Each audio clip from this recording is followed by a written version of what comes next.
Le sujet du jour, c'est la RSE, la responsabilité sociale et sociétale des entreprises et des organisations.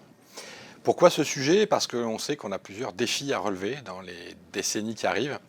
Il y en a 4 principalement. Alors pourquoi ces 4 défis? Tout simplement parce qu'il est important de rappeler que le 15 novembre, dans quelques jours, nous allons être 8 milliards sur la planète. Nous étions 1 milliard il y a 2 siècles et nous étions 7 milliards en 2010. Et là, aujourd'hui, on peut dire que la population humaine et mondiale a été multipliée par 8 en l'espace de 200 ans. C'est pour ces raisons qu'il va falloir revoir nos modes de consommation et de fonctionnement, et le secteur hospitalier pourrait être exemplaire sur le sujet. Alors, quels sont les 4 défis que nous avons devant nous? Il y a celui de la décarbonation des activités. Ça, je pense que tout le monde maintenant en a entendu parler. Comment décarboner? Eh bien, il faut travailler sur 2 thématiques. L'énergie directe, qui nous permet de nous chauffer, de refroidir ou d'alimenter nos appareils médicaux, notamment. Mais il faut également travailler sur les émissions indirectes, qui sont la mobilité des marchandises, le fret, les déchets, les collaborateurs, les patients, mais aussi l'économie circulaire, c'est-à-dire la transformation des matières résiduelles en matières premières pour d'autres. Par exemple, dans un bloc opératoire, on génère des outils métalliques à usage unique, du verre médicamenteux, des métaux précieux, et nous pouvons revaloriser 100% de ces matières-là, et aujourd'hui, nous ne le faisons pas. Dans le sujet de la décarbonation, il y a également la politique d'achat. On sait que 65% de nos émissions de gaz à effet de serre sont liées à la politique d'achat hospitalière. Il y a donc un enjeu majeur en termes de décarbonation. Premier défi. Deuxième défi, c'est la dépollution de nos activités de santé.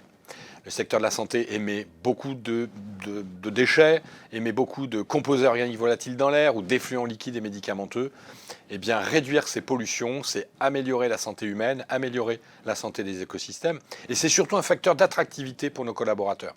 En clair, si je veux embaucher des collaborateurs et que je leur garantis que je préviens leur santé sur l'exposition aux perturbateurs endocriniens, aux formol, aux formaldéhydes, à tous les produits toxiques et chimiques, eh bien, ce sera un facteur pour attirer des compétences. C'est le facteur des hôpitaux dits magnétiques. Le troisième sujet, c'est la préservation des ressources naturelles.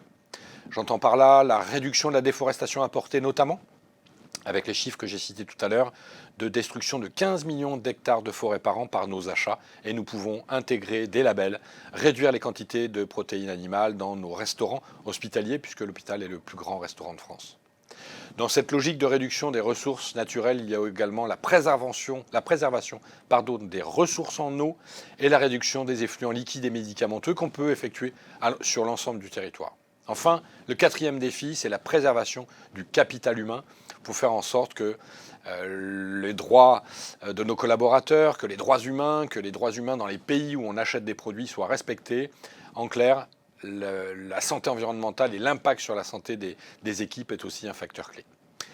Enfin, pour illustrer tout ce travail, nous avons créé une méthode qui s'appelle Très haute qualité sanitaire, sociale et environnementale. C'est un réseau d'établissements THQSE, reconnu par le label Responsibility Europe, permet de mettre en place un référentiel, une stratégie, des outils de travail pour avoir un scoring initial sur l'engagement RSE, mais aussi sur la qualité de vie au travail, pour élaborer un plan d'action qui soit individuel ou collectif à l'échelle d'une région.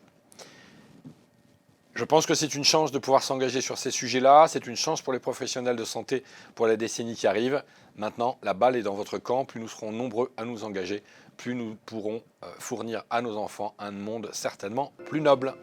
Alors on compte sur vous.